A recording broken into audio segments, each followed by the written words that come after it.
Welcome back, guys. This week I am joined by one of our clerks, Tina. Hello. She has been here with the library about as long as I have been, years, so yeah. So she is going to be here this evening demonstrating the game King Domino, Yeah. which is for 8 and older, and 2 to 4 players, and it takes about 15 minutes to do this game. Yeah, so a quick little game that'll just kind of get you through. And so with that, we'll just kind of dive right into King Domino. It's not much different than regular dominoes, so if you're a fan of that game, it's pretty much matching up like pieces, but from there's some added quirks that make it a little bit more interesting.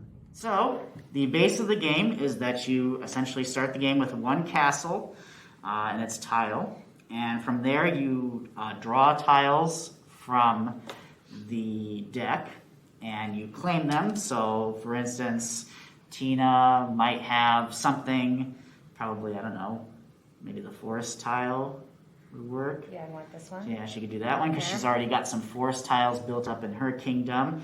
And I, for instance, have a lake property, so I might go after this water tile here. So you try to pick the tiles that best line up with the strategy that you're going for.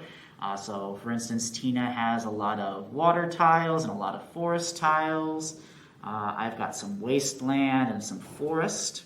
And like dominoes, the whole idea is to kind of connect like territories together, and they create kind of a synergy with them. So the more touching tiles of the same variety that you have, the more points that you score at the end of the game. So for instance, Tina would take her forest tile and she would line it up somewhere.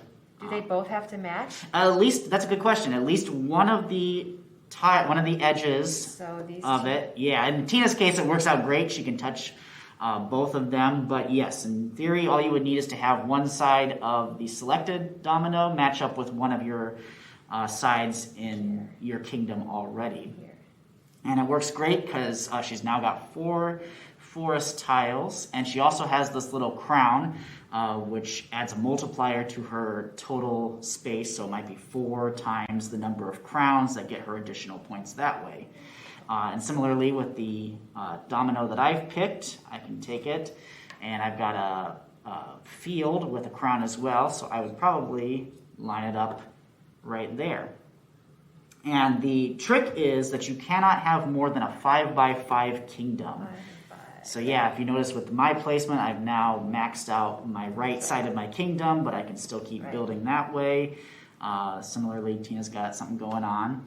And you don't have to have your castle in the middle. We've kind of set these up so for instance, my castle is in the center of my kingdom, but Tina's got hers off to the side. So that's all good rules for the game. And then after we've placed our tiles, then we move on to the next round.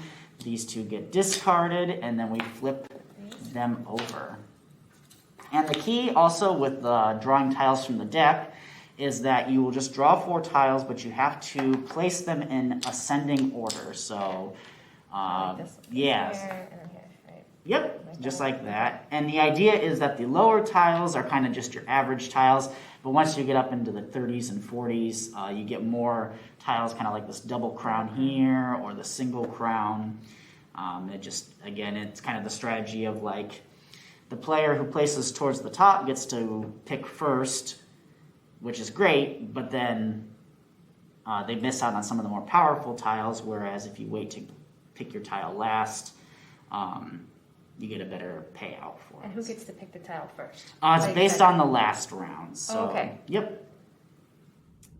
So that is pretty much how you play King Domino. Like I said, pretty simple game overall.